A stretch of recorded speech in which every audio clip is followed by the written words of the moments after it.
Welcome to divine news. నేను నీలిమా. ఇక details చూస్తే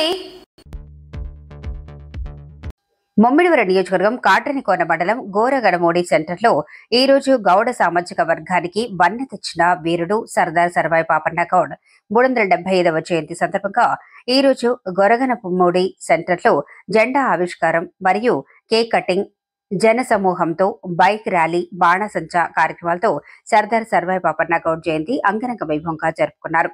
ఈ సందర్భంగా కోనసీమ గౌడ యువసేన సంఘం ప్రెసిడెంట్ రాజలపూడి వెంకటేశ్వరరావు మాట్లాడుతూ, గౌడ సంఘాలు ఆంధ్ర, తెలంగాణలో మన గౌడ సంఘాలు బలపరుచుకునే దిశగా ముందడుగు వేయాలని, నా వంతు సహకారం మీకు అందిస్తూ గౌడ సంఘం డెవలప్మెంట్ కావాలని, నా కృషి సహకారం ఎంతైనా మీకు ఉంటుందని ఈ సందర్భంగా తెలియజేస్తున్నారు. గౌడ యువసేన సంఘం సభ్యులు వాకా మహేష్ గౌడ, కొండేటి చిన్నబాబు గౌడ్, వంక రాధాకృష్ణ గౌడ్, అంకర నరసింహస్వామి గౌడ్, వెలిగట్ట వెంకటేష్ గౌడ్, కొండేటి వి సత్యనారాయణ గౌడ్, వంక సత్యబాబు గౌడ్, కొండేటి రామ్ గౌడ్, గౌడ సంఘ యువత మరియు పెద్దలు తదితరులు పాల్గొన్నారు.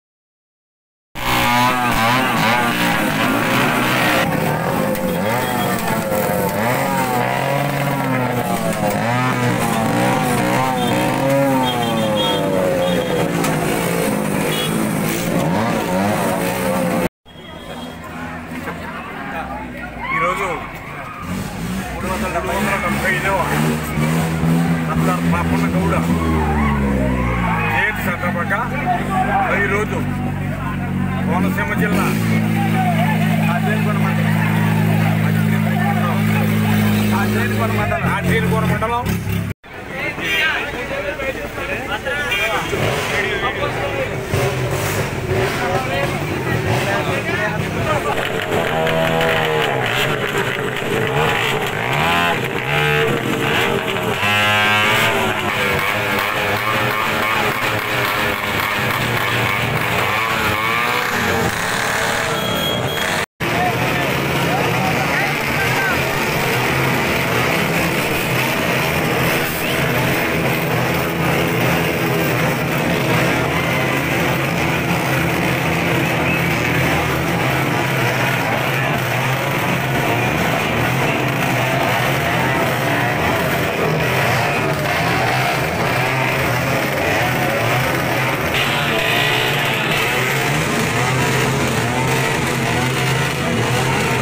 యువతంతా కృషి చేయాలని, వీరంతా సంఘటితంగా ఉండి ఒకే బాట మీద ప్రయాణించాలని చెప్పి మనం దీనికి మీ అందరికీ కూడా నేను మనవి చేసిన కోనసీమ జిల్లా గౌడ సంఘ ప్రెసిడెంట్గా మరి సంఘానికి పటిష్టత కోసం మీకు నేను మా సంఘాన్ని నుంచి మా పెద్దలతో మాట్లాడి కొంత అమౌంట్ కూడా మీకు చెప్పించాను.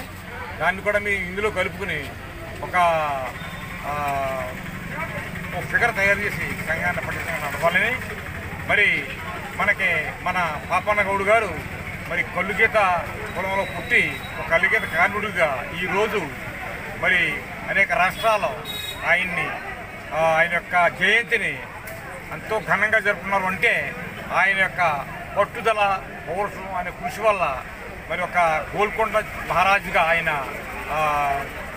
అవ్వాడు. అంటే ఎన్నో కష్ట నష్టాలు సైన్య తయారీ దగ్గర నుంచి ఈ ముస్లింల్ని ఇలా దొరల్ని ఎదిరించి అంతటా వాడు అయ్యాడు. అంటే లేటెస్ట్ అప్డేట్ కోసం ఇప్పుడే మా ఛానల్ ని లైక్ చేయండి, షేర్ చేయండి, సబ్స్క్రైబ్ చేసి గంట సింబల్ ని క్లిక్ చేయండి.